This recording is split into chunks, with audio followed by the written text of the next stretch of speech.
Hello.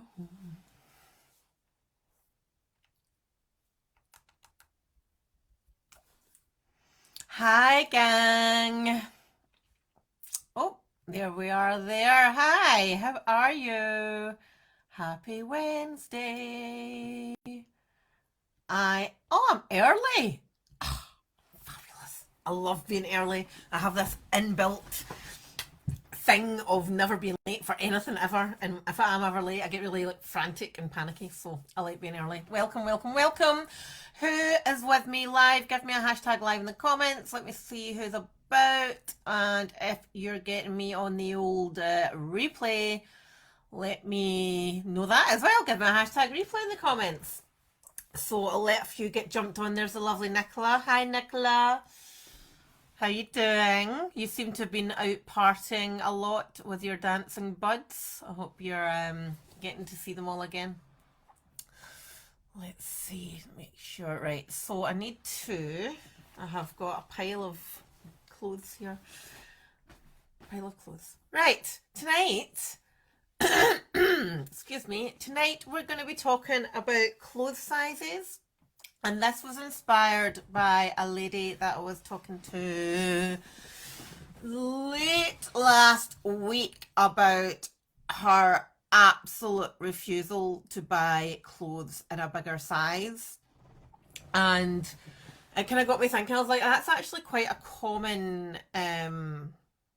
issue, refusing to go up to the bigger size. And it comes from many different things. It comes from gaining weight, but it also comes from the goalposts are moving for us, but also the goalposts are moving with the clothes.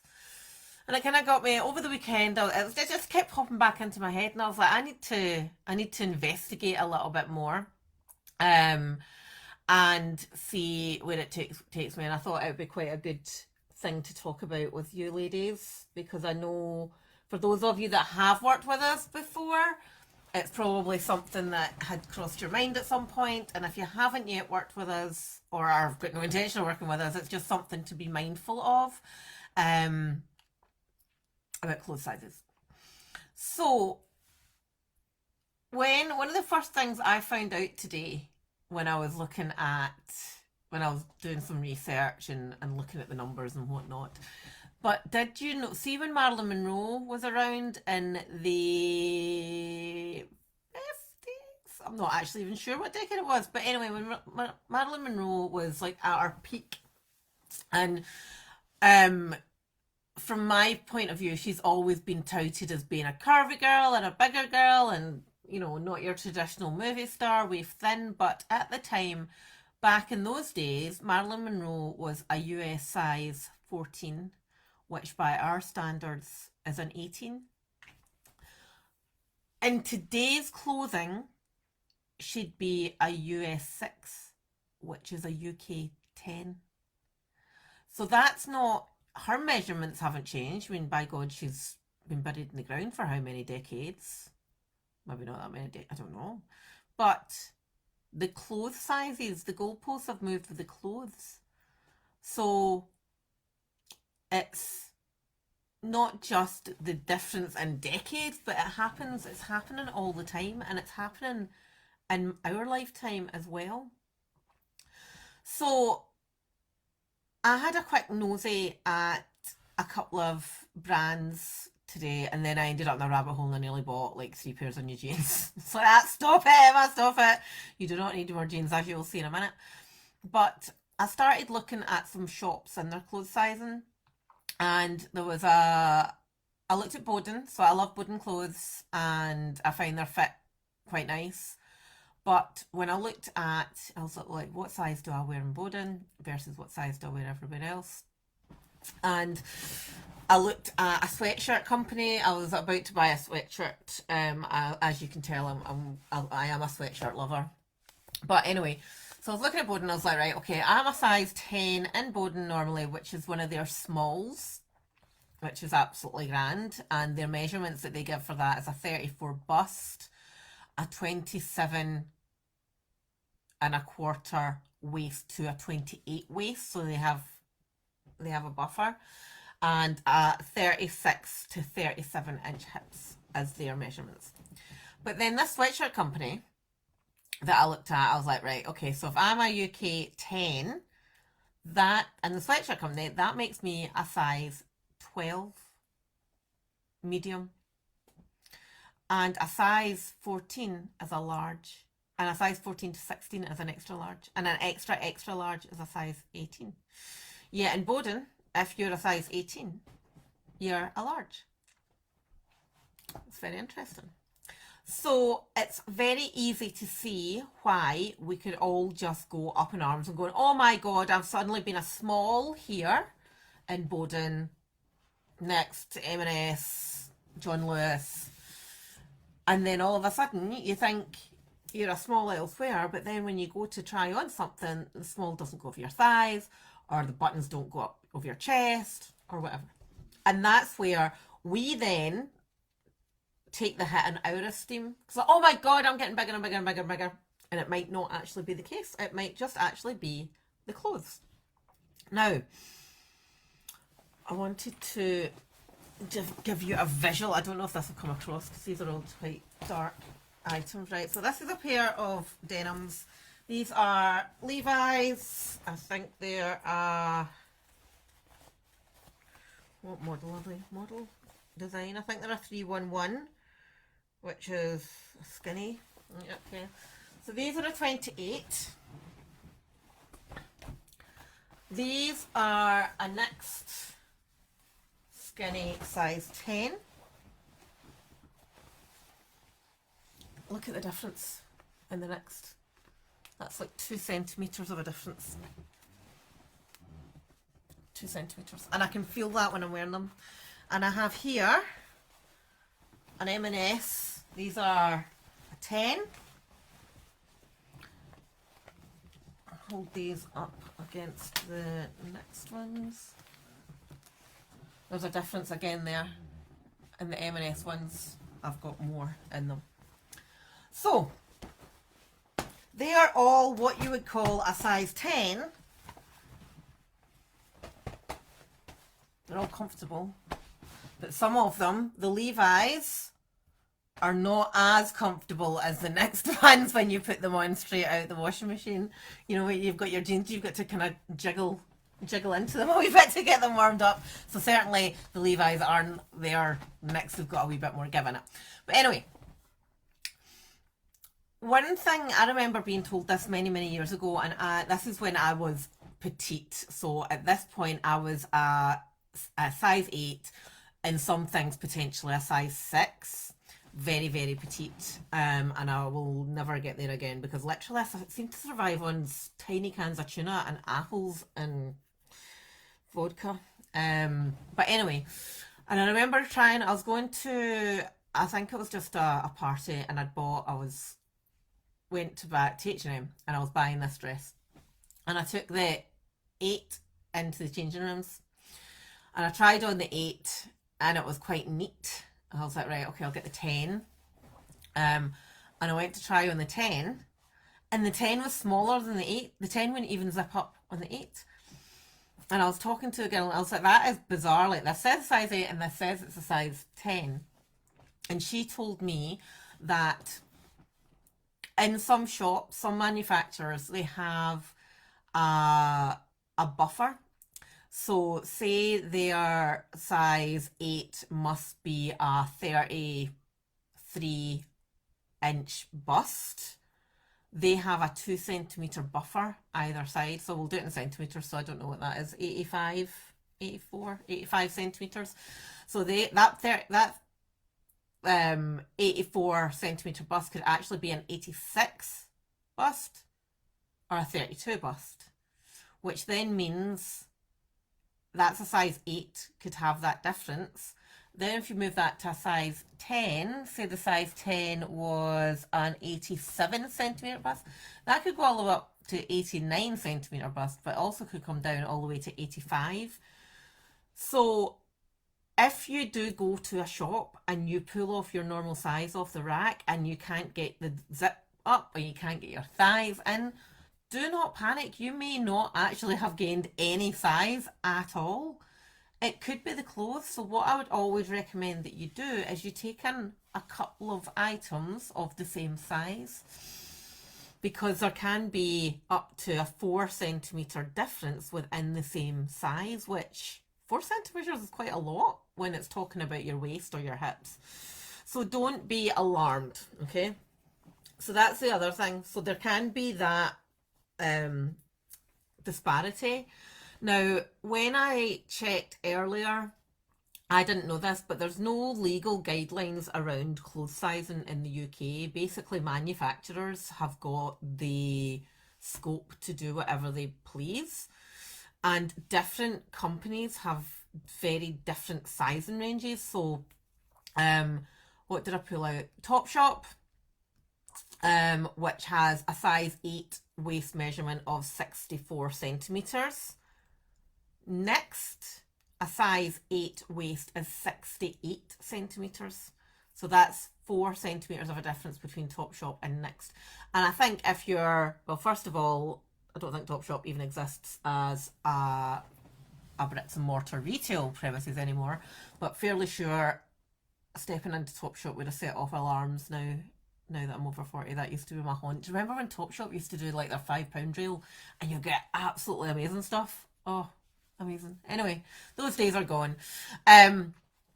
But things like, what was the other one that I looked at? ASOS was bad as well. ASOS was, for size 12 and hips, ASOS was 98.5 centimetres hips, but H&M is 100 centimetres for hips. Going back to Next again, a size 16 bust in Next is 99 centimetres, but an ASOS, their sizing is an additional 4 centimetres for a bust in ASOS.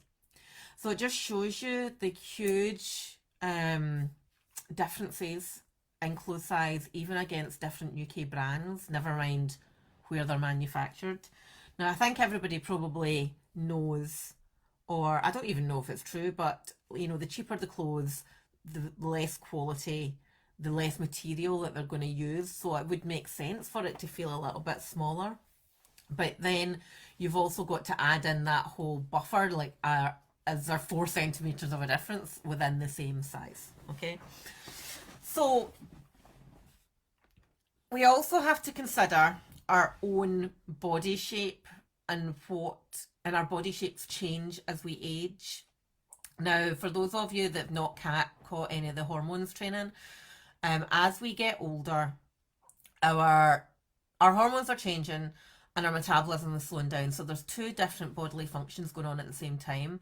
The metabolism slowing down means it's harder to lose weight and easier to gain weight, and the hormone changes mean that we're going to start storing fat in different areas. So if you've gone through your 20s and 30s really quite lean, no pot bellies, quite slim, no tummy fat, suddenly you can hit 40, and because our hormones are now saying, well, actually, we're going to store fat here now, you might find that that's where we start growing the tummy, the spare tire, the meno middle, whatever it is that you want to call it.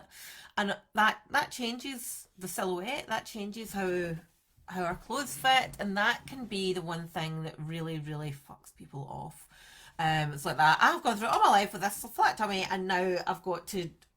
People feel that they're dressing frumpy because they're trying to hide the silhouette, they're trying to hide the bulge of the tummy and whatnot. So obviously, our entire ethos is helping women drop body fat. Absolutely, that's what we're here to do. But for those of you that are not in that place where you are dropping body fat and are hiding behind, baggy clothes or leggings or just black, then it could be a really good idea. That actually can really impact esteem and confidence as well. If you've been used to, nice tailoring or bright clothes, and then you find yourself just hiding behind crappy clothes and like, oh, I don't want to go anywhere or see anyone, that's going to damage your self-esteem as much as, any increase in weight or change in body composition or change where you're storing fat. Because if you're used to, I was talking to one of our new ladies today, hi Caprice, about if you've always been someone in your group or your circle who is lean and fit and strong, and people know that about you, when you're suddenly not that person anymore, that's a real shift in identity, going, who am I and who do I want to be? And, all of these deeper thoughts. And it might not feel as deep as that at the time, but that's ultimately, if you who you have been and who you are now are two different things, then that can be a bit of a head funk. So what we what to do is, taking pride in our appearance as women is hugely important. Like, you'll know yourself, your skin's not as plump, you don't have as much oomph or glow in your skin, your boobs are getting saggier, the belly's getting bigger. um God, it's shit. I seem to say that's every winter. Oh, shit, getting older, but actually, it's really not. Like, it's all these things aren't necessarily inevitable, but yeah, things are changing.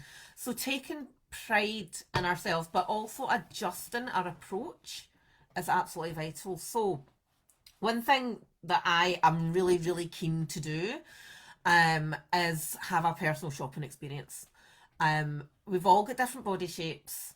Hardly anybody has the typical body shape that clothes are designed around. Obviously there are models in this world, and there's willowy, lovely, there are people exist. That's how clothes are designed. But for the most part, most of us are not. I'm quite stocky. I've got very short limbs. I've got a long torso. I've got no boobs. I've got big shoulders. I've got thick thighs. I've got a really pear ass. You know, there's no when I describe myself like that, I'm like, why do I even wear clothes? I should just wear my pajamas all the time. But dressing for our shapes and dressing for our size is, can be hugely powerful in helping change esteem and helping change what you see in the mirror and what other people see in the mirror as well. So I want to really do the John Lewis one, but it's been shut obviously since COVID. And the one in the John Lewis in Glasgow looks really fancy with its personal shopping experience. And what a few of our clients have actually done, and not even if she's in this group actually, but we have in our client area, as one of our team of resident experts, we actually have a stylist. Her name is Victoria Lee, and she's on Instagram as the Sustainable Stylist if you want to check her out. But she works with clients and does wardrobe edits and does style edits, and then she can either do, just loads of recommendations, or she uses charity shops and recycle places, hence Sustainable Stylist. And does, monthly wardrobe boxes, or she'll make recommendations for you to where to get things or what kind of styles you should be wearing. And these things aren't particularly expensive. Like, I think the one in John Lewis is actually free, or at least it's quite a low investment, and you get it refunded if you buy anything. And I can't wait to do that. Honestly, I genuinely feel sometimes that I might stump them. I might go, oh, no, you're just going to have to wear lycra because it's the only thing that's going to go all over all these weird limb sizes and stuff. Anyway, that can't be true. But yeah, so that can be an option, so that as your style might change as well. One of the big things that I hear from our girls is, I really want to be able to wear all these old clothes that I've got in my wardrobe, like all these size 8s, all these size 12s, and I just feel as if it's never going to happen. And like, okay, well, that's going to be a goal, is to get into these clothes.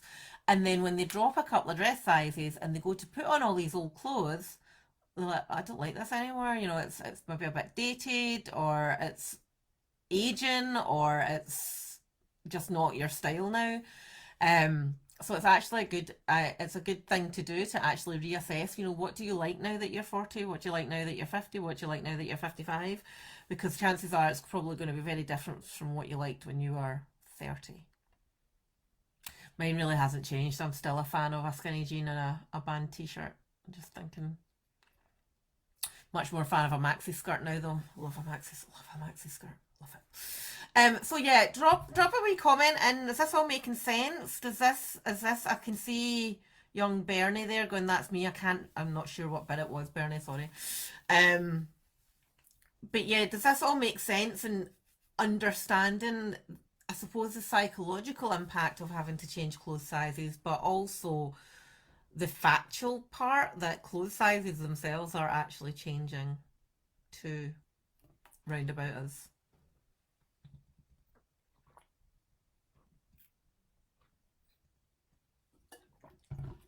Sorry, I always have a water break to get everybody to type things. Um. So yeah. So what can be a good thing for you to do is to go and have a wee look in your own wardrobe and dig out a couple of different brands of things like jeans or shirts and see for yourself how these fit differently on you and how the sizing changes item to item. What I would say is, you know, we have we do have the power of our feet to not choose clothes that make us feel bad. Um and we can write to or email. I hate to say write to. Like, I'm not going to post a letter to somebody. Does anybody else find that as well when politicians are talking about, yes, I'm going to write them a letter? Just send them an email. It's like mortgages. Like, why in this day and age are we still sending handwritten typed letters for mortgages? Honestly, frustrating. Um, but yeah, we can do our bit and complain and vote with our feet if that's something that we feel passionate about. But the one thing I would say to you is the label in the clothes is just literally a label. It's nothing. It's like the number on the scale. It doesn't define you. It is just literally a bit of material with a number on it. It means nothing. The scales is your gravitational pull to earth, and the label in the clothes is just a little bit of guidance. So if you don't want to go up a dress size, you don't want to buy bigger size clothes, then you've got choices. You can try the same size of clothes in a different shop, and chances are they're probably going to fit you. Or you work on changing the body, which is why we're here. We can help with that. So yeah, have a think, have a look at your own body, take a look at your body shape and see, right, is this changing? What's happening? What's thicker? What's narrower? What's saggier? What's perter? What's going to work for me? And have a wee nosy at, some, there's loads. I can't actually recommend any other stylists because I don't really know of any, but the, do you know what else is meant to be good? A couple of friends have got these, Lookaroo, I think it's called, Lookaroo maybe, and it's a subscription clothing box. But a lot of brands are now getting more involved in the sustainability aspect. LK Bennett are doing, you can rent items from there now for events or for big meetings and stuff. So there's loads going on from a sustainability point of view. So that's all. I think I've had nothing else. Nothing else. Nothing else. Nothing else for me. Right, who's got questions for me? Hit me up.